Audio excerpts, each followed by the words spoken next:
वंदे मातरम भैया बहनों। अपना जो पार्ट 2 है नए राजा और उनके राज्य, यानी अलग अलग क्षेत्रों में अलग अलग राजा और उनका क्षेत्र अलग अलग था, तो उनके नए राज्य। 7वीं शताब्दी के बाद कई राजवंशों का उदय। उपमहाद्वीप के विभिन्न हिस्सों में 7वीं से 12वीं शताब्दी के बीच शासन करने वाले प्रमुख राजवंशों को, यानी जो मानचित्र दे रखा है एक, उसमें अलग अलग राजवंशों के क्षेत्र बता रखे हैं, उसके बारे में नए राजवंशों का उदय।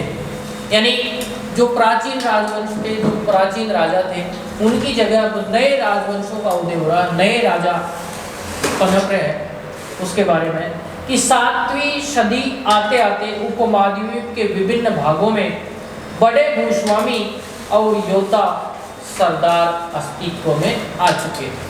बड़े भूस्वामी यानी बड़ी जमीन के मालिक, भूमि के मालिक। राजा लोग प्राय उन्हें अपने मातहत या सामंत के रूप में मान्यता देते थे। यानी राजा लोग क्या करते थे, उनको या तो अपने मातहत यानी अपने नीचे मानते थे और या अपना सामंत मानते थे, अपने नीचे का दर्जा देते थे। उनसे उम्मीद की जाती थी कि वे राजा या स्वामी के लिए उपहार लाए, भेंट लाए, उनके दरबार में हाजिरी लगाए और उन्हें सैन्य सहायता प्रदान करें। अधिक सत्ता और संपदा हासिल करने पर सामंत अपने आप को महासामंत, महामंडलेश्वर, पूरे मंडल का महान स्वामी इत्यादि घोषित कर देते थे।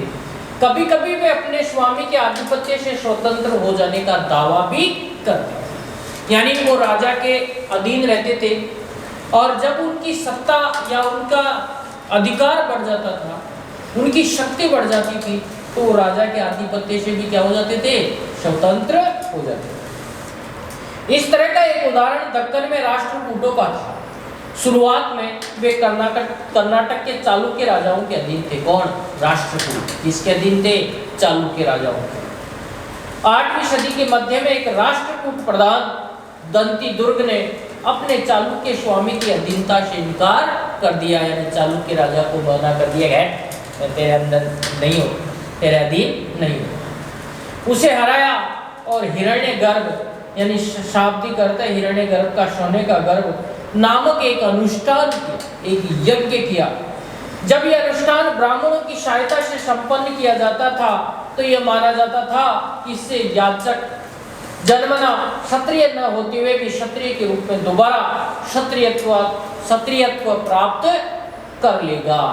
यानी जो राष्ट्रकूट थे वो क्षत्रिय नहीं थे, वो चालुक्यों के अधीन थे, लेकिन उन्होंने चालुक्यों को हराया और हराने के बाद में हिरण्यगर्भ नामक यज्ञ किया और उस यज्ञ की यह मान्यता थी कि इस यज्ञ के करने के बाद में जो यज्ञ करने वाला है वो क्षत्रिय माना जाएगा। अन्य कुछ अन्य उदाहरणों में उद्यमी परिवारों के पुरुषों ने अपनी राजशाही कायम करने के लिए सैन्य कौशल का इस्तेमाल किया।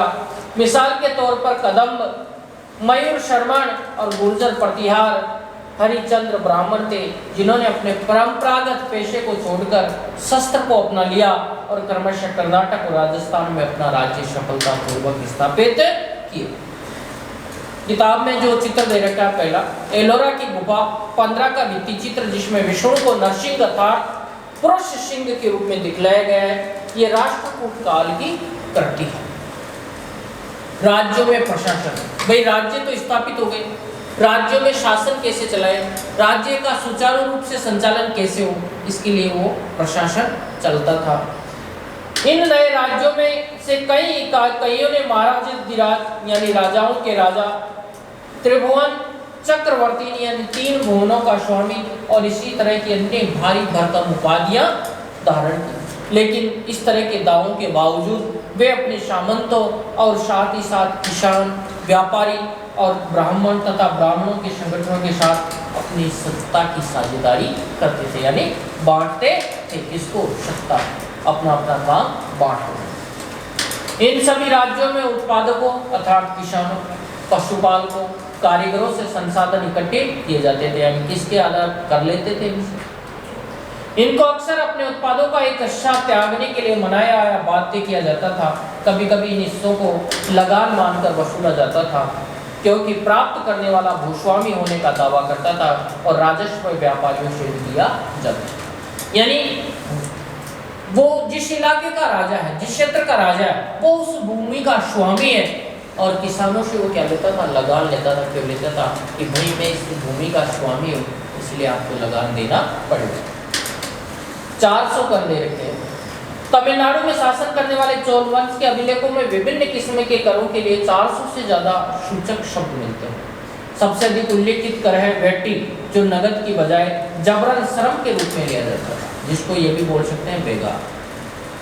यानी जबरन श्रम यानी मेहनत, और कदमाई यानी कि भूराजस्व। मकान पर छाजन डालने पर लगने वाला कर, खजूर या ताड़ के पेड़ पर चढ़ने के लिए सीढ़ी के इस्तेमाल पर लगने वाला कर, पारिवारिक संपत्ति का उत्तराधिकार हासिल करने के लिए लगने वाला कर इत्यादि का उल्लेख मिलता है।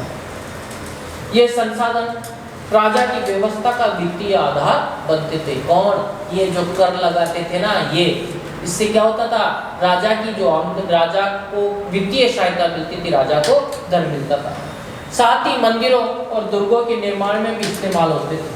संसाधन उन युद्धों को लड़ने में भी इस्तेमाल होते थे जिनसे लूट की शक्ल में धन मिलने की तथा जमीन और व्यापारिक मार्गों के प्रयोग की संभावनाएं बनती। राजस्व वसूली के लिए पदाधिकारियों की नियुक्ति सामान्यतः प्रभावशाली परिवारों के बीच से ही की जाती थी, प्राय वंशानुगत होती थी। सेना में भी ऐसा ही होता था। कई बार राजा के निकट संबंधी इन ओहदों पर होते थे, यानी राजा भी वंशानुगत बनते थे और सेना में जो बड़े ओहदे थे, बड़े पद थे, वो भी वंशानुगत बनते थे। यहाँ तक आप पढ़ोगे, अध्ययन करोगे, व्यवस्थित दिनचर्या का पालन करोगे। धन्यवाद।